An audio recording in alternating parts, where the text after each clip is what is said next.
اهلا وسهلا مرحبا في ريكاب سيام من جديد. اليوم حلقه الاثنين 13 اكتوبر ونبدو حوصلة اخبارنا من فرع كرة اليد كبريات وين تلعبت مباريات الجوله الخامسه واللي كانت منقوسه من زوز مباريات. المباراه الاولى هي قمه الجوله بين نادي الرياضه النسائيه بالمكنين والنادي الافريقي.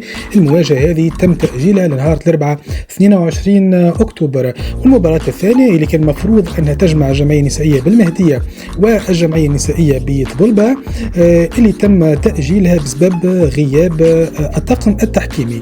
بالنسبة لنتائج الجولة أو المباراة اللي كانوا تلعبوا ديجا، دوك الجمعية النسائية بالساحل فازت على الجمعية النسائية بزغوان 27 مقابل 23. الأمل الرياضي برجيش كان انهزم أمام المنزه الرياضي 29 مقابل 33. الجمعية النسائية بالحمامات فازت على حماء منوبة 36 مقابل 19. الترتيب الوقتي في انتظار اكتمال نصاب الجولة الخامسة. دوك الجمعية النسائية بالساحل المرتبة الأولى 15 نقطة، النادي الأفريقي المرتبة الثانية 12 نقطة منقوص من مباراة. كيف النادي الرياضة النسائية بالمكنين 12 نقطة منقوصة من مباراة في المرتبة الثالثة. الجمعية النسائية بالحمامات المرتبة الرابعة ب 11 نقطة، المنزه الرياضي المرتبة الخامسة 9 نقاط، الأمل الرياضي برجيش المرتبة السادسة 9 نقاط، الجمعية النسائية بزغوان 7 نقاط في المرتبة السابعة، الجمعية النسائية بالمهدية 6 نقاط في المرتبة الثامنة منقوصة من مقابلة، الجمعية النسائية بطبلبة 6 نقاط في المرتبة التاسعة كيف منقوصة من مقابلة، والمرتبة الأخيرة لحماء منوبة ب5 نقاط في المرتبة العاشرة.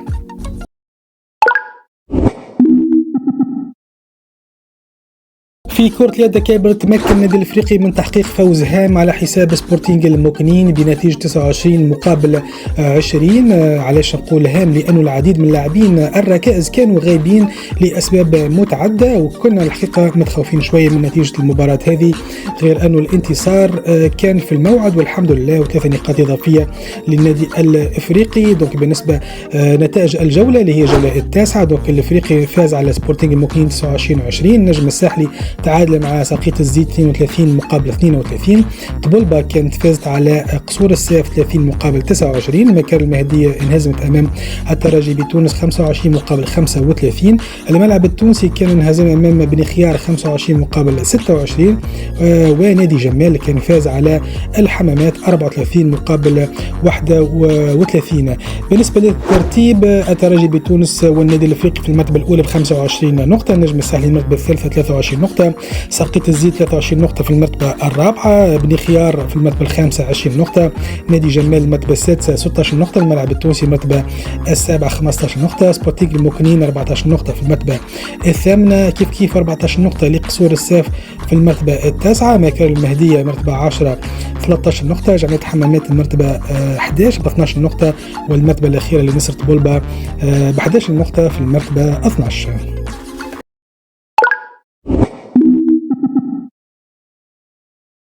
نتعدوا الأخبار كرة السلة، ويتمكن النادي الأفريقي من تحقيق انتصاره الخامس على التوالي بعد الفوز على حساب نادي كرة السلة بالمهدية بنتيجة 92 مقابل 52. نتائج الجولة دوك بقيت النتائج في المجموعة الأولى. الدالية الرياضية بجرامبالي كانت انهزمت أمام شبيبة المنازة 62 مقابل 72. النجم الساحلي فاز على النجم حلق الوادي 88 مقابل 55. بالنسبة للمجموعة الثانية، اتحاد المنستيري فاز على اتحاد الأنصار 72 مقابل 62. الملعب النابلي فاز على جمعية الحمامات 75 مقابل 67. والنجم الراتي كان انهزم أمام شبيبة القيروان 48 مقابل 69. بالنسبة للترتيب، المجموعة الأولى النادي الأفريقي في الطليعة ب10 نقاط من 5 مباريات، النجم الساحلي المرتبة الثانية 9 نقاط، شبيبة المنازه المرتبة الثالثة 7 نقاط، نادي كرة السلة بالمهدية 6 نقاط في المرتبة الرابعة، كيف 6 نقاط للدالية في المرتبة الخامسة، والمرتبة السادسة حلق الواد ب6 نقاط. المجموعة الثانية اتحاد المنستير 9 نقاط في المرتبة الأولى، الملعب النابل 9 نقاط في المرتبة الثانية، شبيبة القيروان 7 نقاط في المرتبة الثالثة، في المرتبة الرابعة نجم الراتسي 7 نقاط، وجمعية حمامات في المرتبة الخامسة 6 نقاط، واتحاد الأنصار في المرتبة الأخيرة ب4 نقاط. ومعلومة جوز لأنه شبيبة القيروان واتحاد الأنصار منقوصين من مقابلة. دونك وبعد نهاية مرحلة الذهاب بعد 5 مباريات النادي الافريقي يكون عنده افضل خط هجوم في المجموعتين الزوز ب 470 نقطة، والثاني افضل خط دفاع في المجموعة الاولى ب 340 نقطة كان قبلها، بما انه النجم الساحلي المرتبة الاولى او في احسن خط دفاع عنده ب 320 نقطة.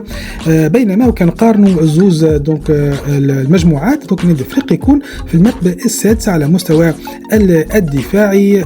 دونك ان شاء الله ديسي العودة يكون ثم خدمة اكبر على مستوى الدفاع، لانه هام جدا ان يكون عندنا خط هجوم قوي وخط الدفاع كيف يكون قوي لقادم اللقاءات.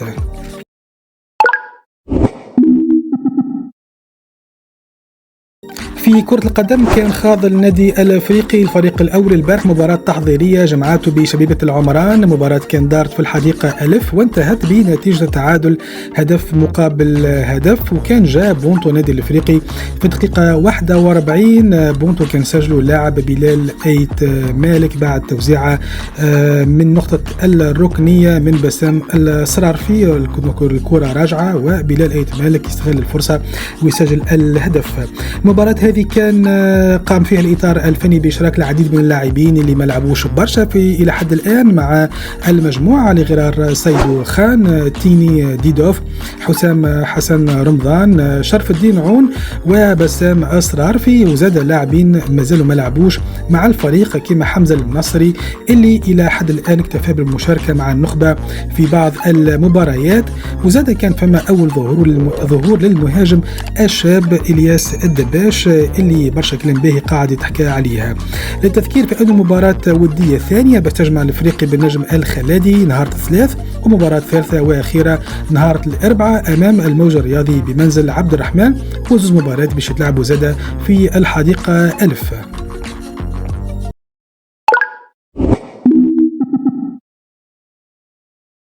نبقى مع كرة القدم وين خلال لقاء صحفي قبل المباراة الدولية للمنتخب التونسي كان مهاجم نادي الافريقي فراس شواط حكى على تجربته لحد الآن مع نادي باب جديد، وجاوب على السؤال اللي متداول بكثرة الحقيقة في البرامج الإعلامية حول إمكانية مواصلة اللاعب الظهور في كل مباريات للنادي الافريقي لمدة 90 دقيقة وعدم وجود معوض ليه في الفريق.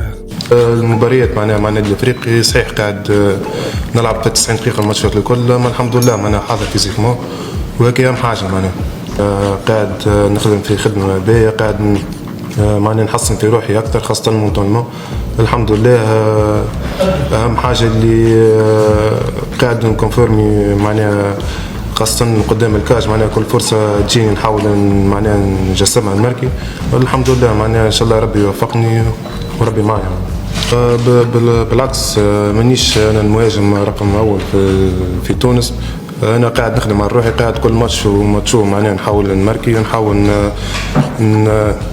نحاول نستغل الكاليتي اللي عندي، الحوايج اللي انا باهي فيهم، والحمد لله اكثر عم نعملوا معناها خرجت بيتير خاطر قاعد نستغل في الكاليتي اللي عندي، الخصال نتاعي اللي قاعد نستعمل فيهم، والحمد لله وان شاء الله ربي يوفقني كل ماتش وماتشو ان شاء الله.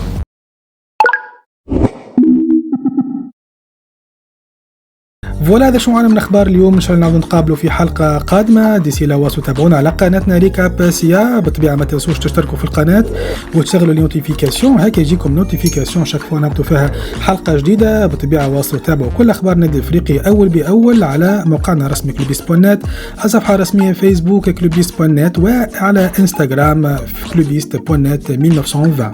شكرا على المتابعه، الى اللقاء.